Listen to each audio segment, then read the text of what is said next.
have seen the future, and he was wearing number 5, and I ain't talking about Robbie Grimsley, folks. Took out the muffins, took out the trail mix, took out the cookies. They stole the monster cookies. Wow, that's awesome.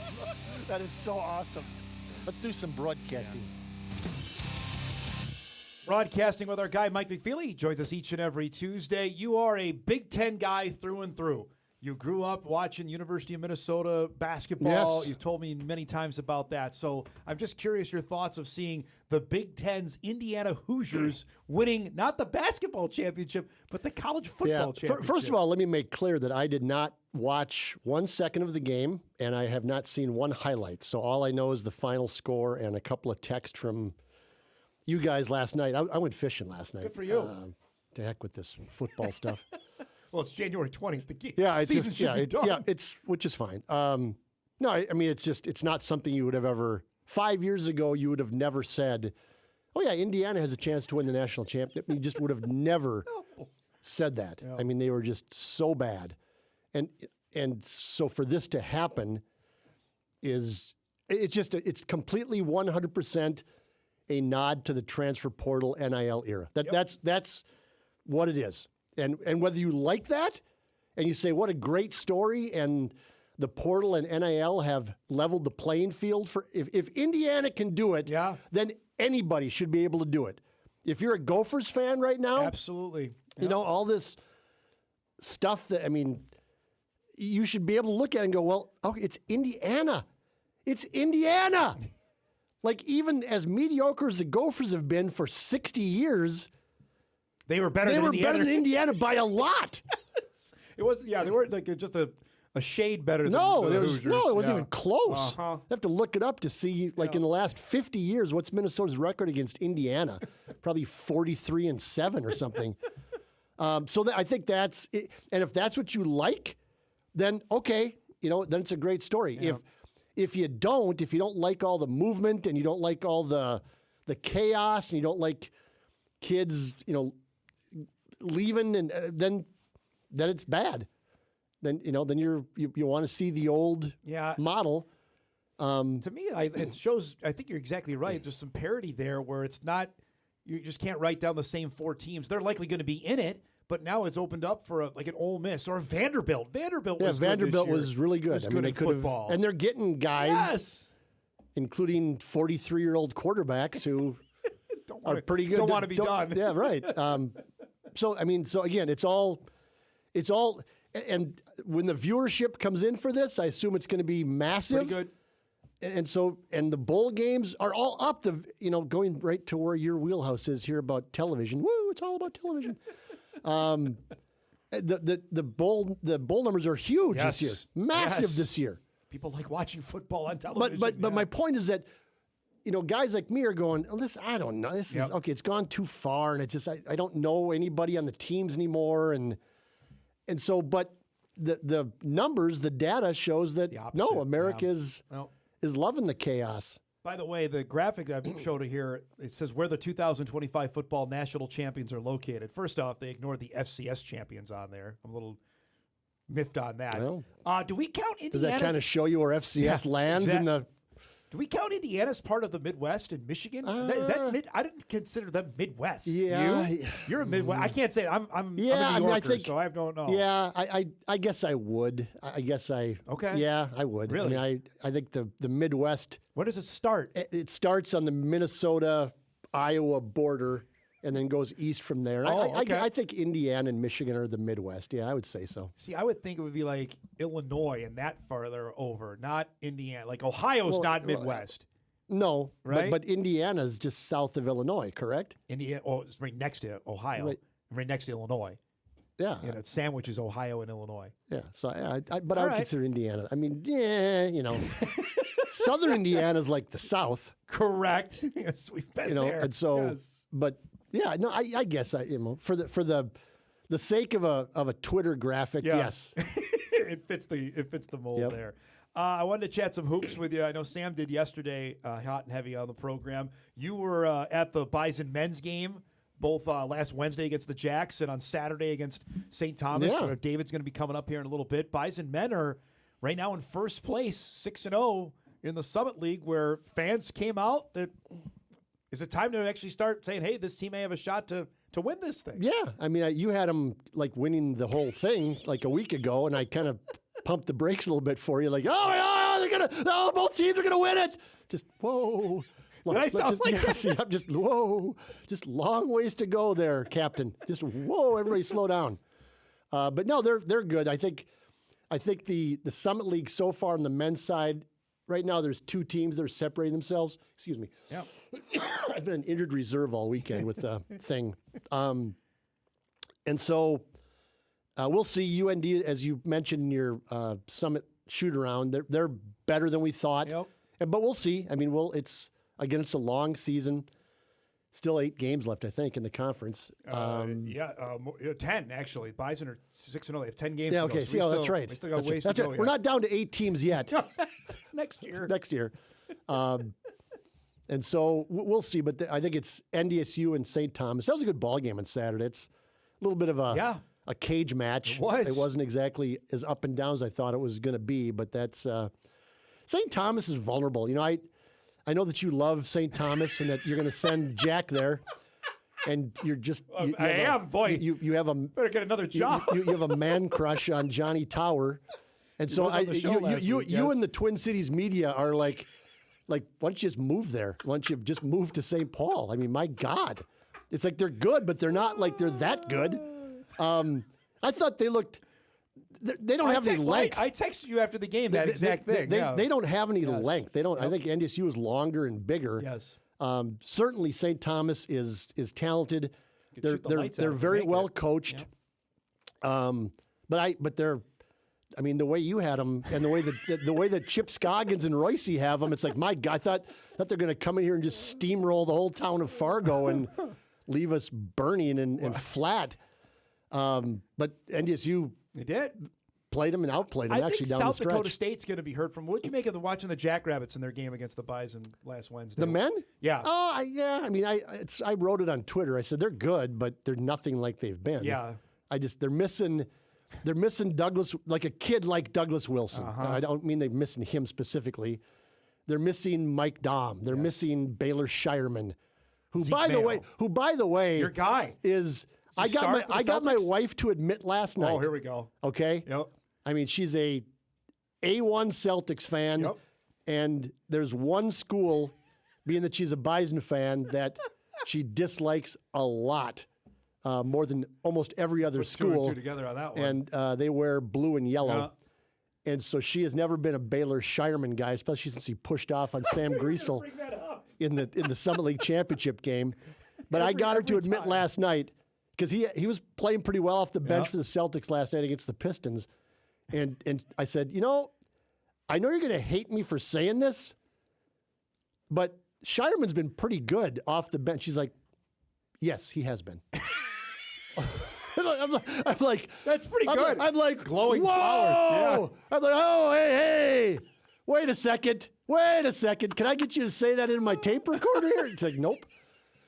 And watch yourself. So.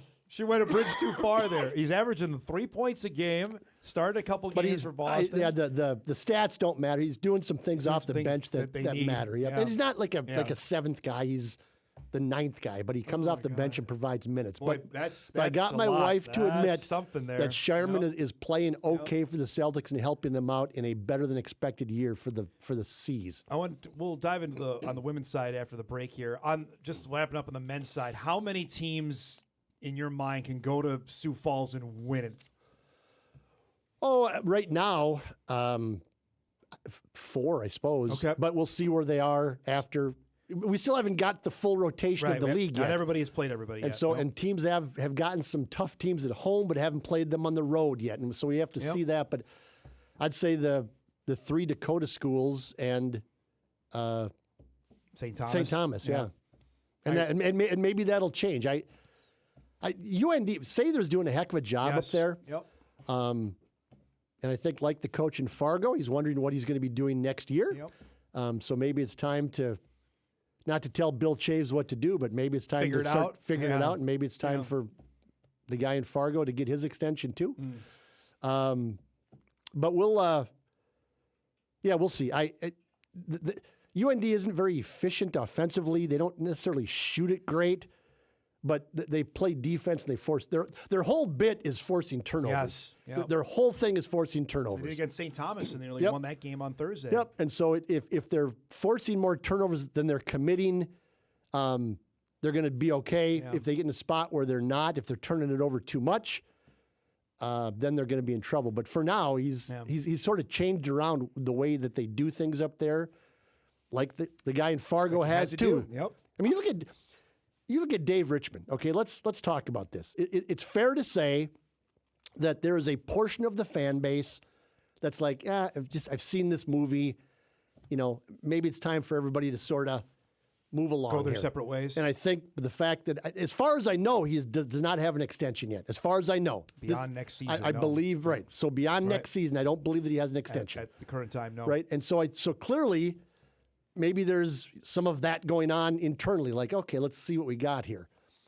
But if you look at what he's done the last 3 years, he's like had 3 completely different teams. Totally. And played 3 different styles. Yep. And last year, I mean, the injuries, they got hosed. And that was just bad luck. Had nothing to do with Dave.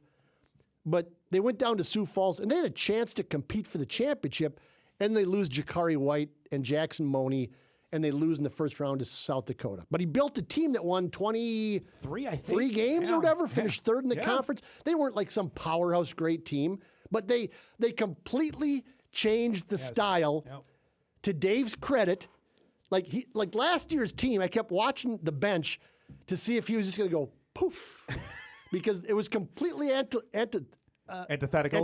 Yes. To how he plays. To how he wants to Yes, play. Completely. And they made it work. Yes. And had a team that should have gone to Sioux Falls outside of the injuries, that should have had a chance to compete for the championship. Win a couple games down there. This year, completely different team Yep. again, and he's totally changed up his defense. And now they're aggressive, they're pressing, Yep. they're pressuring. And again, that's not how he has they're played. rebounding. Yep. That's not how they've always rebounded. Last year they did But not they rebound. did, but that's not how they're built. Right. But historically, he's always. Yeah. But historically, they've always sat back and said, "We're going to force you into a tough 2-pointer." Yeah. And this year, they're pressuring. They're Forcing doing all these different steals, things. He's got a team with a bunch of different skill sets. It's like, I mean, the guy deserves some credit. Yep. You know, I mean, give him some credit. He's changed with. I think it took him a while. Yeah. I haven't talked to him about it, but I think it's took him a while to. I know he hated the portal. I can say that. Yes, He absolutely. hated the way the How things it were started, going when it first started. No doubt. But now, seemingly he's figured it out. At least find the players to come out that'll and work so here. good for him. Yep, absolutely. And in Grand Forks, I'll say this: like, I mean, you have to decide what you want to be. Yeah. Like what kind of program do you want to be? And I know that Paul, the record has not been there. I understand that. I think he's had 1 year with a winning record. Yeah. But how are you going to get to a winning record in Grand? That's a really hard job. He's also got some pretty good players to come up Yes, there. Look at who's left there. Yes, You know? I mean that's a really hard job in Yep. Grand Forks to be the men's basketball Yep, coach. I agree. And so, I mean, do you want to? What do you want? Do you Yeah. want to get some JUCO guy that's going to come in and and be a used car salesman that brings in 15 new guys a year and wins 25 games and then he's out of there in Right. 2 years? Or I mean, how do you want to do it in Grand Forks? That's the question. Absolutely. Let's break. We come back. We'll chat on the Bison women now sitting in first place in the Summit League and their big win over South Dakota State. We'll do that, and we'll wrap up our first hour. Dave Richmond coming up here in about 15 minutes as well. Back on Hot Mic right after this. All right, wrapping up our first hour. Dave Richmond coming up in just a few. Mike joins us here for our second segment. I want to devote some time here every Tuesday. ESPN updates its bracketology for both men's and women's gosh, here we basketball. Yep. Let me check the date here. Just a second. It is. Check today. What is you it? go ahead. What is it? My phone. Today's January 20th. January 20th, And- ESPN. And before you say the men's bracket, can I say Okay. just one more thing? yes?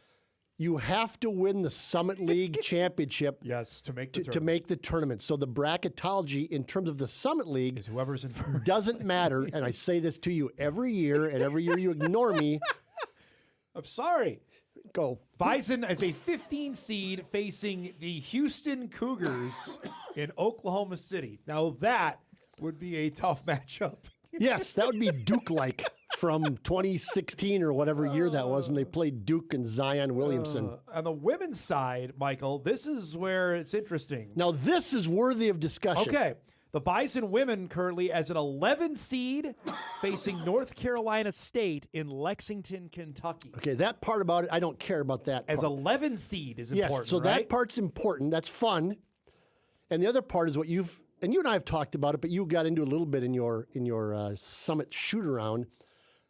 And we're a long ways away. Absolutely. Let me say, we're a long Bison ways away. have 10 games left to play in conference play. They still have to have the Jacks come here. They got to go to Vermilion too. Yes, so many things could happen. And UND. That's not. Wow, was that a cheap shot or what was that? What are you doing there? That's not very good. No, it's just a bad one. If NDSU, and again, long ways, they could lose to St. Thomas tomorrow. Who knows? could. I mean, it's just whatever. But if they were to run the table, or just lose to South Dakota State at home, So 15-1 in and league end up with play. like 25 regular season victories, whatever, and then get to the championship game in Sioux Falls and lose that. So they have lost twice to Summit teams. Yes. And that under that scenario. But I think only South Dakota But the State. Jackrabbits are in. I think Yep. in both scenarios, Yep. they could potentially get an at-large bid to That the is- NCAA I tournament. would take potentially out of that. I think if your net No, I ranking don't- is still in the, if you're in the top 50 in the net, I don't think when it comes to Summit League, I don't think you can take potentially out of it ever.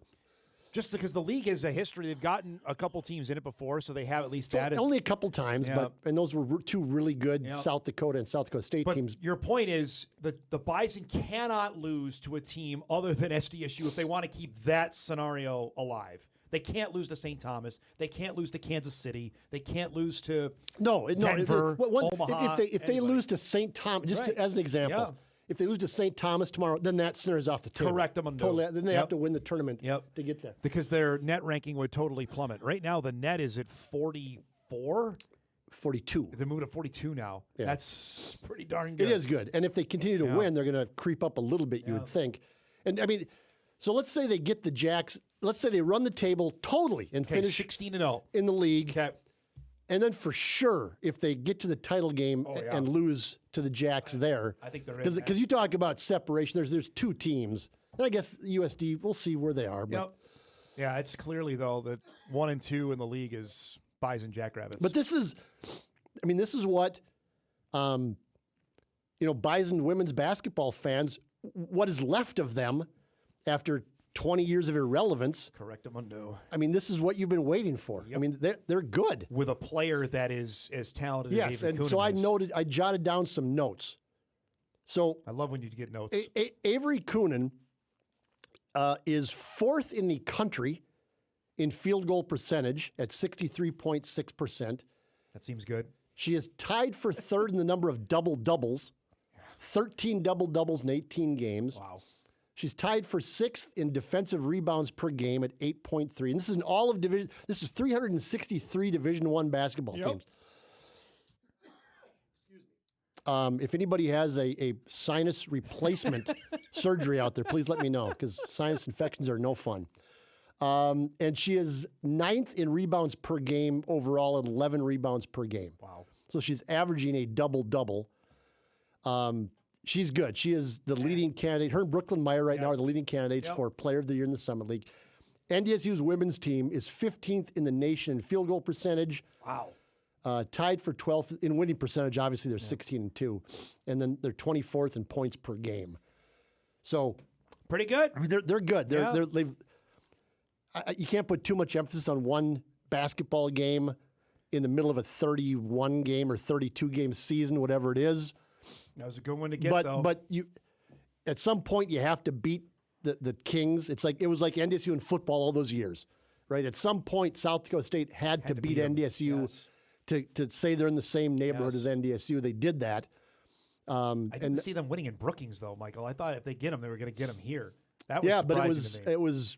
it wasn't a fluke. I mean, No. it was not. It wasn't something where South Dakota State shot 12% Nope. or had 40 turnovers. It was NDSU just outplayed them down Beat the 'em, stretch no doubt. in the second half. So Good stuff. they're good. Yeah. They're good. And see. if I'll say it again, Okay, the attendance has been better. Yep.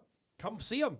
They play at home. They should have a lot of people at their games. They're fun to watch. Yeah, absolutely. And they have a player that's going to be highly coveted whenever the season is done. Well, you got to I'm you sorry, got to go but right there. But it's fact. We got to go. I hope you feel better, man. Go get some medicine. You have to. Right? I have already. You have to enjoy her while she's here. Exactly. That's the point. Good to see you. So sad. I know. I mean, good for her. I'm not, but do what you want. Got to do. Yep. Good to see you, man. We'll talk to you later. Right? Yeah. Thanks for coming by. Yeah. Hope you feel better. Yeah. Me too. Mike McFeely joining us on a Tuesday. We'll break. We come back. Dave Richmond will start hour 2. We'll chat about his first place Bison. That's coming up. We come back.